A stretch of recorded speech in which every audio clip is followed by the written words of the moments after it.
Hello aspirant, welcome you all. So currently we are dealing with the chapter that is biomolecule, जो कि हमारा last chapter है zoology section का और class 11th का भी। इसके बाद 12 का पोर्शन स्टार्ट हो जाएगा। तो हमारा 3 लेक्चर्स जो है ऑलरेडी हो चुका है, जिसमें हमने बहुत सारी चीज़ों जो है उसको उसके ऊपर बात कर लिया है। आज का जो लेक्चर है वो 4th लेक्चर है, और 4th लेक्चर में हम जो है स्टार्ट करेंगे हमारे मैक्रो बायोमोलिक्यूल्स या फिर बायो मैक्रोमोलिक्यूल्स, जिसमें हम स्टार्ट करेंगे कार्बोहाइड्रेट को। और इसके पिछले वाले क्लास में 3rd लेक्चर में हमने जो प्रोटीन वाला पोर्शन था उसको कंप्लीट किया था। और जो मैक्रो मॉलिक्यूल्स है इसके अंदर कार्बोहाइड्रेट जो है इसको स्टार्ट कर रहे हैं अभी हम। तो कार्बोहाइड्रेट जो है इसके अंदर कार्बोहाइड्रेट जो है वर्ड से समझ में आ रहा होगा कि कार्बो यानी कि कार्बन भी है इसके अंदर। हाइड्रेट का मतलब होता है हाइड्रोजन और ऑक्सीजन का कंपोजिशन। तो ये इसके अंदर जो कार्बोहाइड्रेट होता है इसके अंदर कार्बन, हाइड्रोजन और ऑक्सीजन हमें देखने को मिलेगा। और इसकी जो ये होती है 1:2:1 के रेशियो में होता है, यानी कि जो कार्बन, हाइड्रोजन और ऑक्सीजन का रेशियो होता है वो 1:2:1 के रेशियो में होता है। इसके बाद हम बात करें कार्बोहाइड्रेट की, तो ये क्लासिफाइड होता है मोनोसैकराइड, मतलब सैकराइड वर्ड जो होता है वो शुगर यानी कि कार्बोहाइड्रेट के रिलेटेड होता है। तो कार्बोहाइड्रेट के लिए जो सैकराइड वर्ड यूज होता है, इसलिए यहाँ पे मोनोसैकराइड जो है इसमें सिंगल चेन होगी, दैट इज शुगर की। और डाइसैकराइड जो है 2, और उसके बाद ऑलिगोसैकराइड जो है इसमें 3 से 7 मोनोमेरिक यूनिट्स होती है। तो मोनोसैकराइड जो है इसमें इसको हम सिंपल शुगर भी कहते हैं, क्योंकि यहाँ पे जो है क्या क्या आता है देखो। सबसे पहले एग्जांपल याद रखना है कि इसके अंदर जो बेसिक से हमारे जो सिंपल शुगर्स होंगे वो आएंगे, जैसे कि टेट्रोस यानी कि 3 कार्बन वाला। तो अगर कार्बन की कंसंट्रेशन मतलब रेशियो जो है वो हमें अच्छे से बैठाना है कि 3 अगर कार्बन है तो इसकी हाइड्रोजन जो है उससे डबल होगी, दैट इज 6 होगी, और ऑक्सीजन 3 होगी। इसके बाद टेट्रोस जो है C4H8O4 होगा, हेक्सोज हो सकता है C6H12O6। इसके बाद हम पेंटोज की बात कर ले तो पेंटोज के अंदर एग्जाम्पल आता है हमारा राइबोज, जो कि हमें याद रखना है, जो कि एक तरह का मोनोसैकराइड यानी कि सिंपल शुगर है। और इसके बाद इसी के अंदर आता है हमारा पेंटोज के अंदर राइबोज, और हेक्सोज के अंदर ग्लूकोज, फ्रुक्टोज और गैलेक्टोज आता है। इसके बाद और हेक्सोज शुगर जो है इसके अंदर हमारा ग्लूकोज, फ्रुक्टोज और गैलेक्टोज आता है, ये मैंने आपको बता दिया है। दूसरा हमारा होता है कार्बोहाइड्रेट के ही अंदर, दैट इज डाइसैकराइड। डाइसैकराइड जो है इसके अंदर मतलब 2 शुगर हमें देखने को मिलता है। मोनोसैकराइड के अंदर सिंपल शुगर, एक सिंगल शुगर देखने को मिलता है। और डाइसैकराइड जो होता है वर्ड से ही समझ में आ रहा है कि यहाँ पे 2 ग्लूकोज यानी कि 2 सैकराइड हमें देखने को मिलेगा। 2 glucose the, 2 that is sugar देखने को मिलेगा। तो पहले इसमें सबसे पहले है डाइसैकराइड में, यहाँ से PYQs आ चुका है, तो ये वाला पोर्शन बहुत ज़्यादा इंपॉर्टेंट है।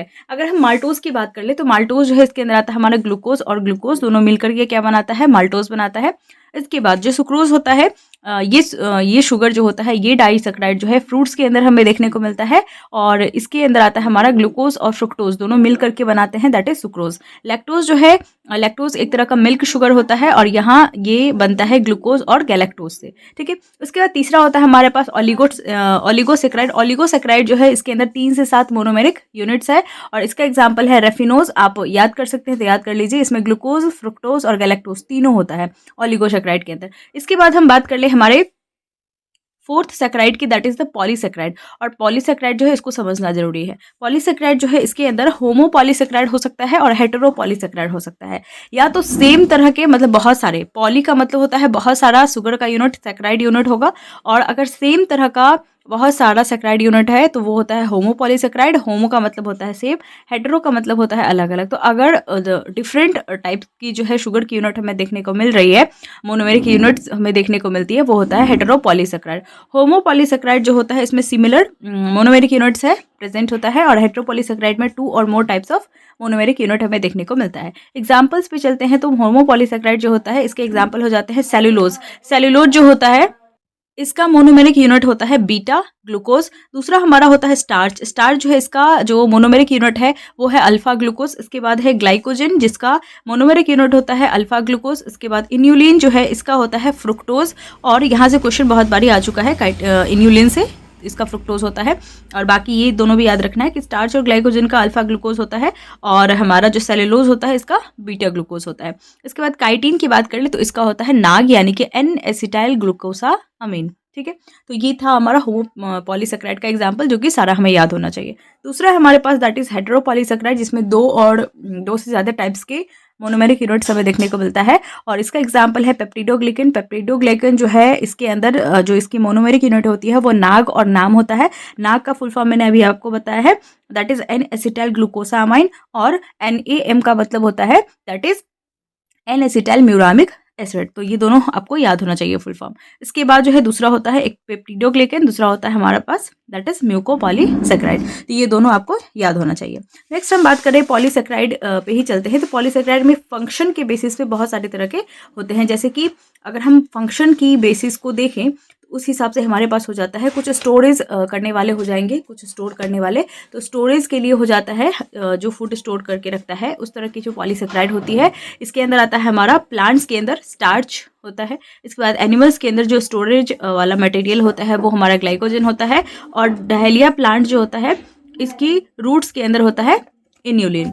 इसके बाद हम बात कर ले स्ट्रक्चरल फ्रेमवर्क जो बनाता है उसमें आता है हमारा सेलुलोज हेमी सेलुलोज, जो कि प्लांट सेल वॉल जो है इसकी कंपोजिशन बनाता है सेलुलोज हेमी सेलुलोज। और पेप्टिडोग्लाइकन जो है स्ट्रक्चरल फ्रेमवर्क देता है। पेप्टिडो जो बैक्टीरिया होता है हमारा उसकी सेल वॉल जो है उस पर प्रेजेंट होता है पेप्टाइडोग्लाइकन। और जो प्लांट सेल वॉल होता है उस पर प्रेजेंट होता है सेलुलोज और हेमी सेलुलोज। ठीक है।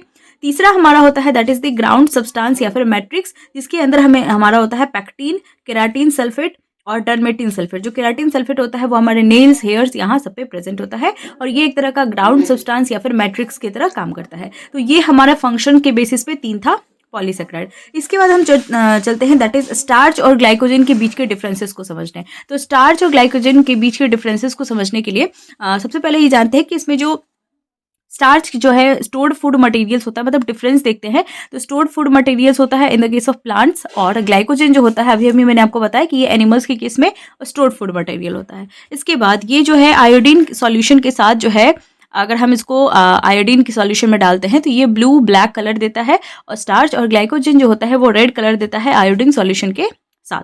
इसके बाद स्टार्च जो है इसमें आता है इसका 2 पार्ट्स, एक होता है अमाइलोज और दूसरा होता है अमाइलोपेक्टिन। जो अमाइलोज होता है ये ब्लू कलर देता है आयोडीन सॉल्यूशन के साथ, और इसकी लीनियर चेन होती है। और यहाँ पे ग्लाइकोसिडिक लिंकेज जो होती है यानी कि 2 शुगर के बीच की जो लिंकेज होती है उसको हम ग्लाइकोसिडिक लिंकेज कहते हैं। तो यहाँ पे 1,4 ग्लाइकोसिडिक लिंकेज जो है वो यहाँ पे प्रेजेंट होता है अमाइलोज के केस में।